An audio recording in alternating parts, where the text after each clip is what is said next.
बड़ी खबर आपको बता दें, जून में भारतीय जनता पार्टी के राष्ट्रीय अध्यक्ष का चुनाव होना है। सूत्रों के हवाले से बड़ी खबर, जून के तीसरे या चौथे हफ्ते में यह चुनाव हो सकता है। मिल रही जानकारी के अनुसार भारतीय जनता पार्टी के राष्ट्रीय अध्यक्ष का चयन होना है। वर्तमान में जगत प्रकाश नड्डा इस जिम्मेदारी को संभाल रहे हैं और बहुत लंबे समय से उन्हें यह जिम्मेदारी भारतीय जनता पार्टी ने दी हुई है और उनके समय को बढ़ाया जाता रहा है। अब तक इस पूरे मामले को लेकर जो जानकारी अभी सामने आई है उसमें और डिटेल्स लेने के लिए चलेंगे हमारे सहयोगी शंकर आनंद इस वक्त हमारे साथ जुड़े। शंकर, बार बार एक्सटेंशन जेपी नड्डा का होता रहा, लेकिन अब जो सूत्र बता रहे हैं कि जून के तीसरे या चौथे हफ्ते में चुनाव हो सकता है, क्या कोई नया चेहरा हमें देखने को मिलेगा बीजेपी अध्यक्ष के तौर पर?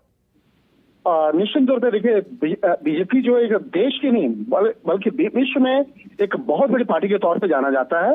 और भारत की अगर बात करें तो भारत की सबसे बड़ी पार्टी के तौर पर बीजेपी को जाना जाता है। तो इस पार्टी का राष्ट्रीय अध्यक्ष कौन होगा, इस बात को लेकर पिछले काफी महीनों से एक अटकलें जो है वो चली आ रही है, लेकिन अब वो अटकलें खत्म होने का जो समय है वो आ चुका है और जून महीने में इस मामले पर एक अंतिम मोहर लग जाएगा और निश्चित तौर पे कह सकते हैं कि आने वाले दिनों में बीजेपी अध्यक्ष के तौर पर एक नया चेहरा आपको देखने को मिलेगा। और जिस तरह से बीजेपी के द्वारा इस मामले में जो बीजेपी के जो वरिष्ठ अधिकारियों के द्वारा पदाधिकारियों के द्वारा इस मामले पर नाम को लेकर कई नाम जो है उसको लेकर चर्चाएं चल रही हैं, लेकिन इस मामले पर एक औपचारिक तौर पर जो घोषणा होगी उसके लिए अब तमाम जो एक प्रावधान है, जो एक बैठक जो है वो अभी किए जा रहे हैं, जिसको बेहद गुप्त रखा जा रहा है और हर एक जो एंगल से जो तमाम चीजों को देखा जा रहा है, क्योंकि बीजेपी आने वाले दिनों में किस तरह से चाहे चुनावी रणनीति है उसको आगे बढ़ाना है और देश से जुड़े हुए तमाम मसलों को आगे बढ़ाना है। तो इस चीज को ध्यान में रखते हुए राष्ट्रीय अध्यक्ष का जो पद है वो जेपी नड्डा जैसे ही सुयोग्य जो एक नेता है उनको देने की तैयारी कर चुके हैं।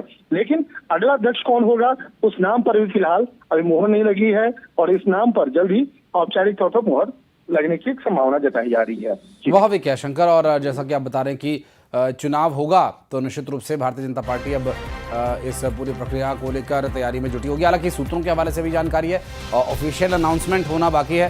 देखना होगा कि बीजेपी की तरफ से क्या ऐलान इसके संबंध में किया जाता है।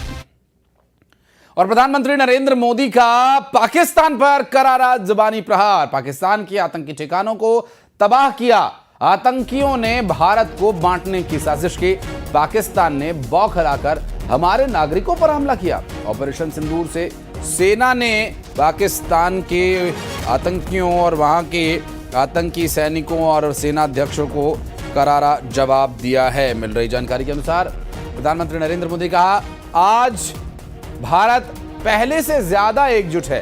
पहलगाम आतंकी हमला मानवता पर हमला था, हमने पाकिस्तान के एयरबेस तक तबाह कर दिया। आतंकियों ने जो कुछ पहलगाम में किया वो सिर्फ भारतीयों पर हमला नहीं था, वो मानवता की आत्मा पर हमला था, भाईचारे की भावना पर हमला था। आतंकियों ने हमारे अनेक परिवारों की खुशियों को छीन लिया। उन्होंने हम भारतीयों को बांटने की भी साजिश रची। लेकिन आज पूरी दुनिया देख रही है कि भारत पहले से कहीं ज्यादा एकजुट है। हमने एकजुट होकर आतंकियों और उनके सरपरस्तों को साफ संदेश दिया है। उन्होंने हमारे बेटियों के माथे से सिंदूर पहुंचकर उनका जीना हराम कर दिया। हमने आतंकियों को ऑपरेशन सिंदूर से करारा जवाब दिया है। साथियों, आतंकी अड्डे तबाह होने से बौखलाकर पाकिस्तान ने हमारे नागरिकों और सैनिकों पर हमले की कोशिश की, लेकिन उसमें भी पाकिस्तान की पोल ही खुल गई और हमने उनके कई एयरबेस को तबाह करके दिखा दिया कि भारत कब क्या कर सकता है, कितना तेजी से कर सकता है, कितना सटीक कर सकता है।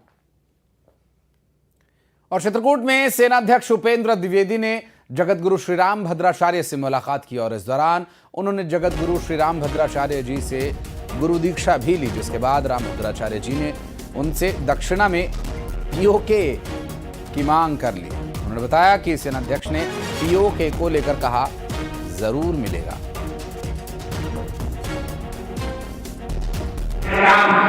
बहुत अच्छी हुई। उन्होंने मुझसे वही उसी मंत्र की दीक्षा ली जो मंत्र सीता जी ने हनुमान जी को लंका के विजय के लिए दिया था। मैंने भी उनसे पीओके की दक्षिणा मांगी कि पाक अधिकृत कश्मीर हमें मिलना चाहिए। उन्होंने कहा निश्चित मिलेगी आपको दक्षिणा। और सब बहुत आनंद आया। देश पाक को कुछ नहीं, संदेश क्या दूं पाक को? कुत्ते की पूंछ कभी सीधी होती क्या? उसे संदेश नहीं दूंगा। और गृहमंत्री अमित शाह का जो जम्मू कश्मीर का दौरा है, ऑपरेशन सिंदूर के बाद ये उनका पहला जम्मू कश्मीर का दौरा है और जम्मू में सुरक्षा को लेकर बैठक करेंगे। अमरनाथ यात्रा के सुरक्षा इंतजामों पर चर्चा होनी है। दरअसल पुंछ में बॉर्डर इलाकों का दौरा करेंगे गृहमंत्री अमित शाह और गोलीबारी से क्षतिग्रस्त श्री गुरुद्वारा साहिब जाएंगे और वहां पर हालात का जायजा लेंगे गृह मंत्री अमित शाह। और आपको बता दें कि गृहमंत्री का ये दौरा कई मायनों में अहम माना जा रहा है, क्योंकि जिस तरह अब आगे श्री अमरनाथ जी की यात्रा शुरू होने वाली है और ऐसे में श्री अमरनाथ जी की यात्रा में सुरक्षा के इंतजाम पूरे हों, इसके लिए समीक्षा करने, उसकी जानकारी लेने खुद गृह मंत्री अमित शाह जम्मू के दौरे पर।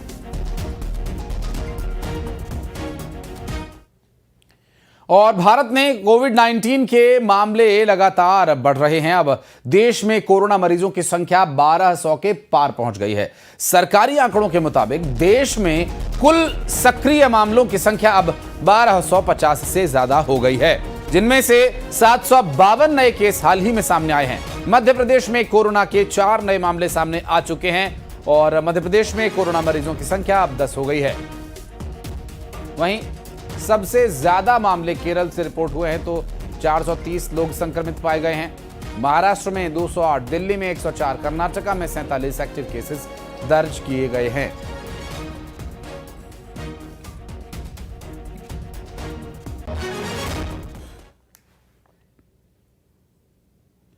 और इंदौर के ट्रांसपोर्ट कारोबारी दंपत्ति का 7 दिन बाद भी कोई सुराग नहीं मिल पाया है। ड्रोन कैमराज और खोजी कुत्तों के जरिए पुलिस ने सर्च ऑपरेशन शुरू कर दिया है। हालांकि अभी तक कोई सुराग मिला नहीं इनका।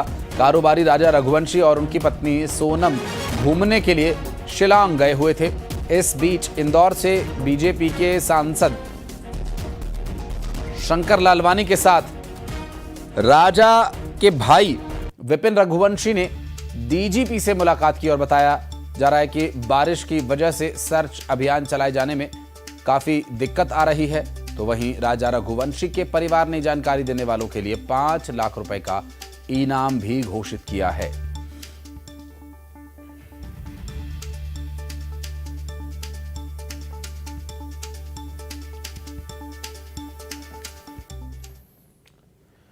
और इस मामले पर मंत्री कैलाश विजयवर्गीय ने कहा कि